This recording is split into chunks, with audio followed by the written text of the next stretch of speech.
안녕하십니까.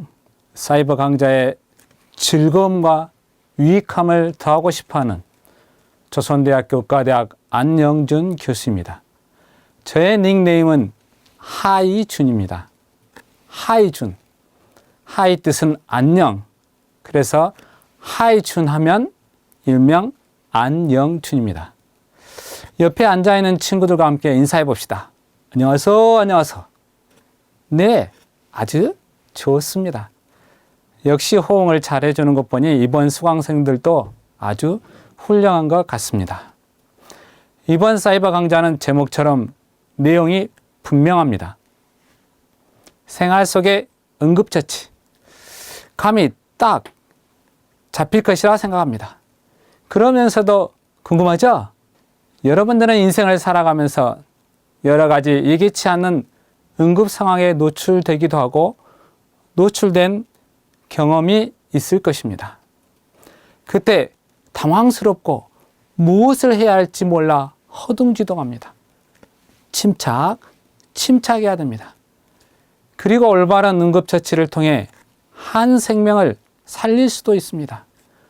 평생에 단 한 명의 생명이라도 살릴 수만 있다면 여러분은 값진 인생, 성공한 인생을 산 것이라고 저는 확신합니다.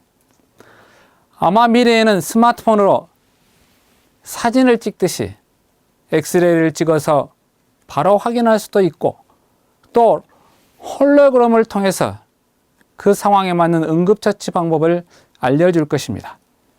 두비두비, 자, 환자를 반듯하게 눕히시고 의식이 있는가 먼저 확인합니다. 여보세요, 괜찮은가? 내 말 들리는가? 두비두비. 이때 우리는 홀로그램이 시키는 대로 그냥 따라하기만 하면 될 것입니다.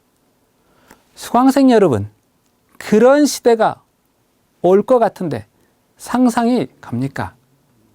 아니면 너 알파고 AI 내가 빨리 응급처치 시행해 라고 데리고 다니는 인공지능에게 명령만 내리면 될까요?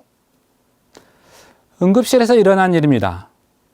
갑작스럽게 병원 응급실에 심장마비 환자가 도착했습니다. 가장 먼저 해야 할 일이 무엇입니까? 저요. 손 한번 들어봅시다. 여기저기서 손드는 학생들이 없군요. 심장마비 환자가 왔으니 심장 마사지를 해줘야 합니까? 아니면 빨리 엑스레이 사진을 찍어서 보여줘야 합니까? 아니면 윈년차 의사쌤을 빨리 불러야 하나요? 아는 학생 있습니까? 앞에 앉아있는 여학생. 그렇습니다.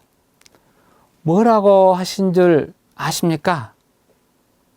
빨리 접수부터 시켜야 된다고 합니다. 역시 병원에 가본 경험이 있는 학생입니다. 그러면 지금부터 14주 동안 여러 응급 상황에서 해야 하는 생활 속의 응급처치 방법을 익혀보도록 하겠습니다.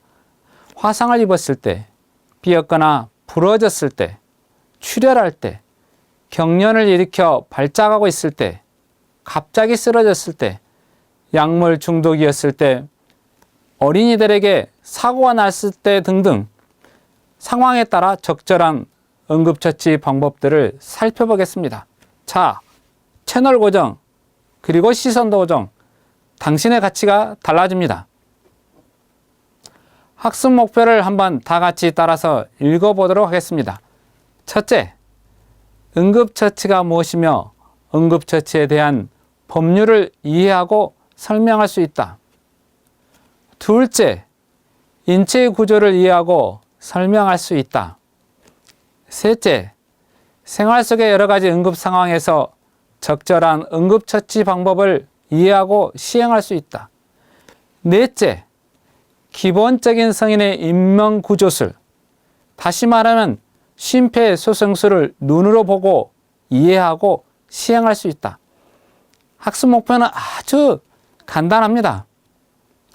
특히 인명구조술, 즉 심폐소생술만큼은 꼭 습득해서 할 줄 알면 보람찰 것입니다. 오늘은 1주차 첫 시간입니다.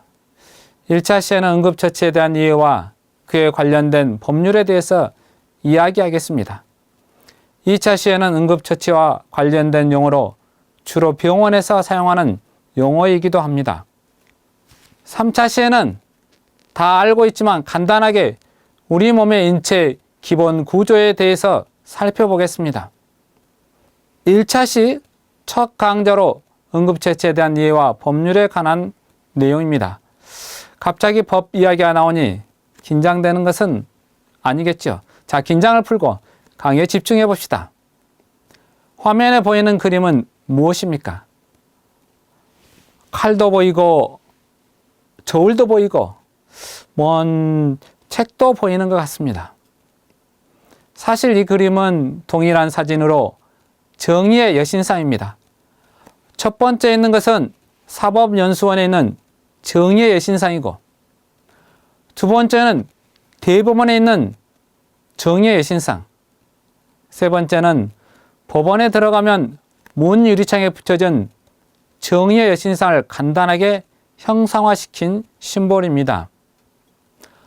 정의의 여신상은 레이디 저스티스로, 로마의 신화성의 정의의 여신상은 유스티치아로부터 유래합니다. 첫 번째 나오는 정의의 여신상은 칼과 저울을 들고 있고 눈을 가리고 있습니다. 균형을 이루고 있는 저울은 법 집행에 있어서 편견이 배제된 평등을 상징하고 있습니다. 법 앞에서는 모든 것이 평등해야죠. 평등한 법을 집행하기 위해 평형 저울을 들고 있는 것입니다. 한마디로 형평성을 상징합니다. 칼은 그 어떤 외압에도 굴하지 아니하는 추상 같은 법의 권위를 나타낸다고 합니다.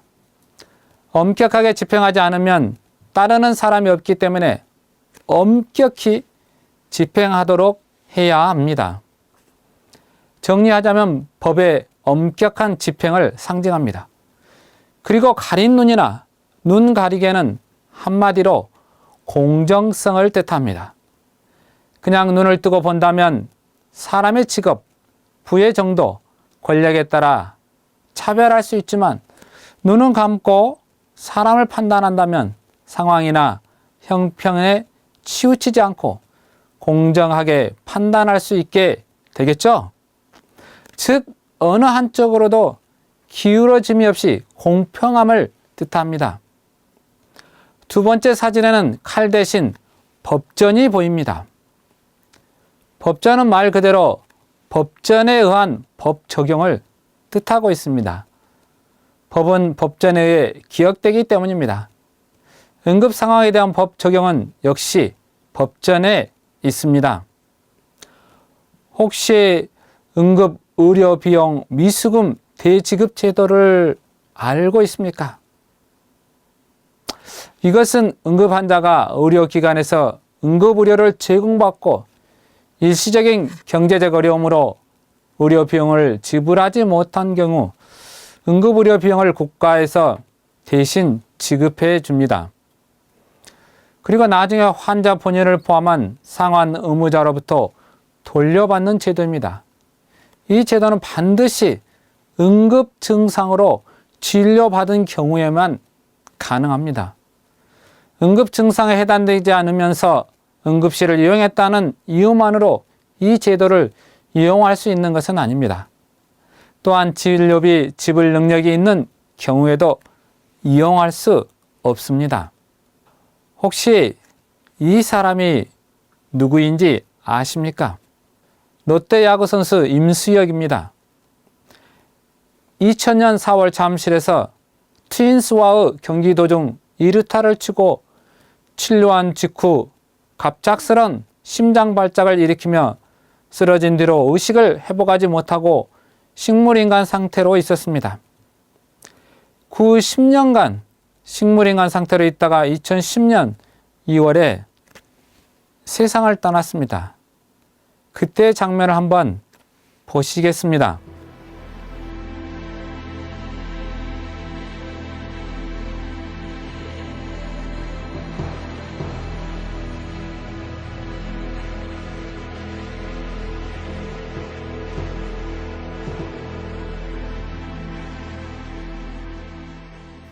여기서 가장 먼저 해야 할 조치가 무엇입니까? 쓰러진 후 장면을 자세히 보면 누군가 혁띠를 풀어주고 있습니다. 가장 먼저 해야 할 일이 무엇일까요? 물론 혁띠를 풀어주는 것 굉장히 잘한 일입니다. 혁띠를 풀어주는 것보다 가장 먼저 해야 할 일은 흉부 압박, 심장 마사지를 하는 것입니다. 그 즉시 흉부 압박을 했더라면 아마 그의 심장이 다시 뛰었을지도 모릅니다. 그리고 정확한 심폐소생술을 시행했으면 여전히 우리는 야구장에 있는 그를 볼 수 있었을지도 모르겠습니다.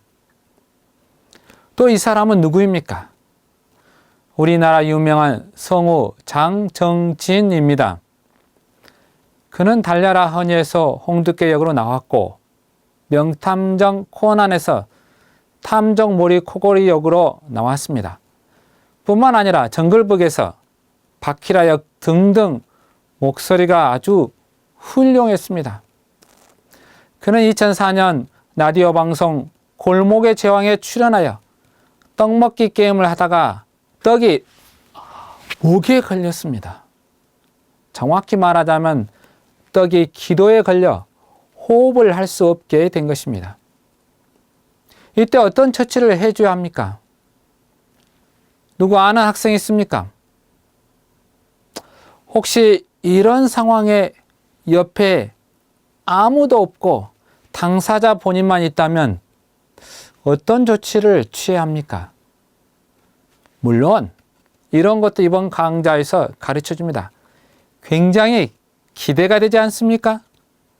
우리나라는 응급의료 시스템과 환자 이송 시스템이 굉장히 취약합니다.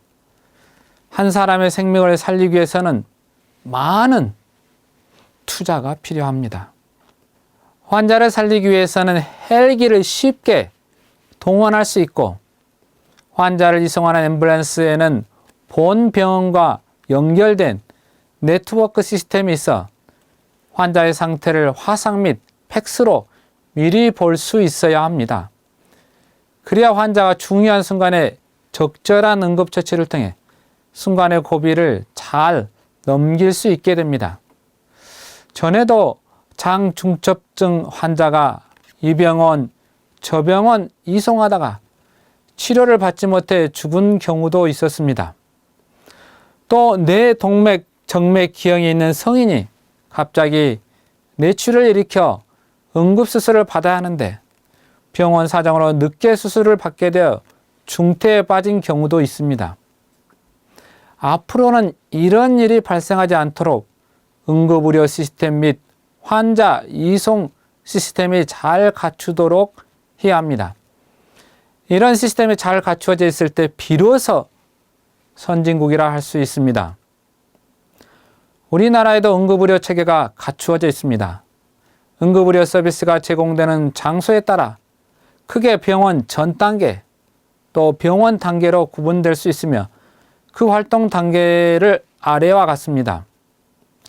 병원 전 단계에 이루어진 활동은 환자 발생 시 119 신고와 구급차가 활동하고 구급차가 현장에 도착하기 전까지 이루어집니다. 전화상담원에 의해 이루어지는 응급처치 요령의 지도, 구급대에 의한 현장 응급처치, 정보통신체계를 이용한 구급차, 병원 간의 정보 교환으로 이송병원 결정, 현장에서 병원까지 이송 중에 이루어지는 이송처치 등이 병원 전 단계에 이루어집니다.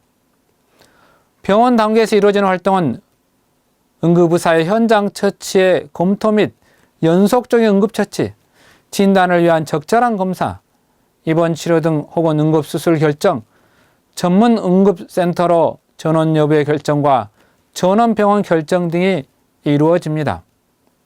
우리나라 응급의료 시스템은 환자를 치료하는 민간 의료단체인 병원과 환자를 이송하는 민간 이송단체, 응급의료의 중추적 역할을 하고 고생하는 119 소방대 및 구급대, 그리고 환자 이송 및 병원을 연결해주는 중앙응급의료센터가 있습니다. 우리나라 응급의료 시스템 중에서 가장 중추적인 역할을 하는 중앙응급의료센터가 있고 각 권역별로 권역응급의료센터가 지정되어 있습니다. 권역응급의료센터는 각 지역의 중추적 역할을 하고 있는 대학병원이 감당하고 있습니다. 서울 권역은 서울대학교병원, 고려대학교병원, 한양대학교병원 등등이 있고 경기 권역은 분당 서울대학교병원, 아주대학병원 등이 있고 경남 권역은 부산대학교병원, 경상대학교병원 등이 있습니다. 물론 강주 권역은 조선대학교병원, 전남대학교병원 등이 감당하고 있습니다. 그 아래에는 지역별 응급의료센터와 지역별 응급의료기관 등이 지정되어 있어 응급진료를 감당하고 있습니다. 이런 응급의료센터는 병원 질관리를 잘 해야 그 이름이 유지됩니다. 간판에 해당 응급의료센터라고 써져 있습니다. 우리나라에서 응급의료 및 환자 이송 시스템의 중추적인 역할을 하고 있는 것은 119 구급대입니다. 불 끄는 친구들이 응급의료까지 책임지려 하니 상당히 힘들고 수고하고 있을 것입니다. 그런데 왜 119인지 아십니까? 아마도 미국 응급의료 시스템에서 따왔지 않나 생각입니다. 미국 응급의료의 중추적 역할을 하고 있는 것이 911입니다. 그래서 우리나라에 들어올 때는 911을 119로 한 것 같습니다. 물론 정설은 아닙니다. 119 소방대의 장비와 인력, 실력이 더 좋아지면 더 좋은 응급의료 시스템이 확충될 것입니다. 수강생 여러분, 응급의료에 대한 정보를 알고 싶으면 이 손안에 있습니다. 즉 스마트폰 앱스토어에 응급의료 정보 제공이라고 치면 하나의 앱이 보일 것입니다. 그 어플을 깔면 언제든지 이용할 수 있습니다. 명절에 어떤 병원이, 어떤 약국이 진료를 하는지도 알려주기도 합니다. 자, 한번 우리 모두 스마트폰에 이 어플을 깔아봅시다. 다 깐 수강생. 여기저기 순발력이 뛰어난 학생들이 많습니다. 자주 이용하지는 않겠지만 반드시 필요할 때가 있을 수 있습니다. 대한심폐소송협회라는 단체도 있습니다. 이곳에 소속된 단체는 전국에서 의료인이나 일반인들에게 심폐소생술을 가르쳐주고 그에 따른 자격증도 부여합니다. 의식을 잃고 심장마비가 발생한 사람들을 위해 119 구급대원이나 응급구조단에 오기까지 할 수 있는 응급처치법을 가르쳐줍니다. 누구나 하루 동안에 배울 수 있습니다. 수강하는 학생들도 교육을 받으면 좋을 것 같습니다.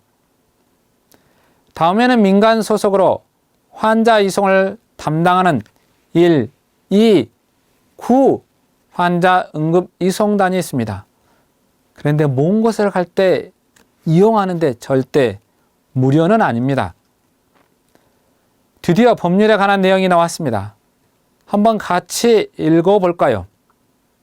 응급의료에 관한 법률을 보면 모든 국민은 성별, 연령, 민족, 종교, 사회적 신분 또는 경제적 사정 등을 이유로 차별받지 아니하고 응급의료를 받을 권리를 명시하고 있고 응급 상황에서 응급처치 요령, 응급의료기관 등의 안내 등 기본적인 대응 방법을 알 권리가 있으며 국가 및 지방자치단체는 이를 위한 교육, 홍보 등 필요한 조치를 강구하여야 한다고 명시하고 있습니다.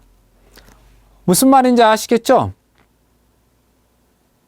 그런데 사실 응급 상황에 처한 사람을 보면 누구나 도와주고 싶은 마음이 있을 것입니다.